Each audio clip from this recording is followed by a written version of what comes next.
दोस्तों, आज हम बात करेंगे सेहतमंद जिनसी जिंदगी गुजारने के कुछ बुनियादी असूल। जिस्म के तमाम हिस्सों की सफाई और हाफिजाने सेहत के असूलों पर अमल हर फर्द की मजमूई सेहत में अहम किरदार अदा करते हैं। बिल्कुल उसी तरह जिनसी सेहत और सफाई के असूलों पर अमल मुबाशरत से पहले और बाद में बहुत ज़रूरी है, ताकि मुमकिन तौर पर इन्फेक्शन और पेचीदगियों से बचा जा सके। बात करते हैं माहवारी में असूल सेहत। ख़वातीन में जिनसी सफाई हैज़ के साथ शुरू हो जाती है। औरतों को मशवरा दिया जाता है कि वो हैज़ के दौरान सफाई का खास ख्याल रखें। इसमें बाकायदगी से पैड्स की तब्दीली भी शामिल है। गंदे पैड्स शदीद इन्फेक्शन का बाइस बन सकते हैं, जिसमें टॉक्सिक शॉक सिंड्रोम शामिल होते हैं।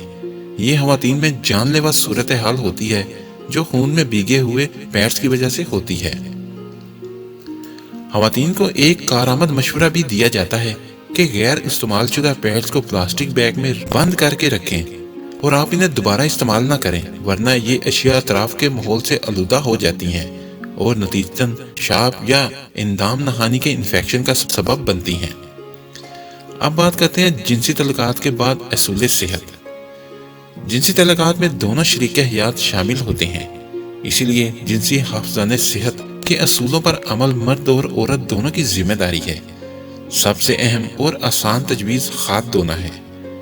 फारप्ले में छूने और प्यार करने के अमल की वजह हाथों और मुंह के जरिए जरासीमों के मुंतकिल होने का बड़ा खतरा होता है।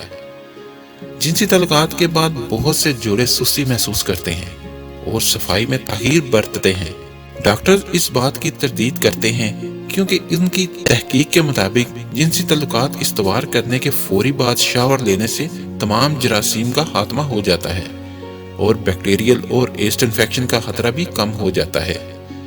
जिनसी तल्लुकात के बाद पेशाब करने का अमल भी एक सेहत बख्श आदत में शुमार किया जाता है, क्योंकि पेशाब करने के साथ साथ इन्फेक्शन फैलाने वाले एजेंट भी खारिज हो जाते हैं जो मुबाशरत के दौरान पेशाब की नाली में मुंतकिल होते हैं। जिनसी तल्लुकात के दौरान इस्तेमाल होने वाली अशिया की सफाई भी जरूरी है। इंदाम नहानी से खारिज होने वाली रतूबत या फजला का दाग लग सकता है, जो जिनसी तौर पर मुंतकिल होने वाले इन्फेक्शन का एक जरिया बन सकता है। अब बात करते हैं तौलीदी अज़ा की सफाई। तनासली अज़ा को साबुन और पानी से धोने की सिफारिश की जाती है, लेकिन इसके लिए खुशबूदार साबुन का इस्तेमाल नहीं करना चाहिए।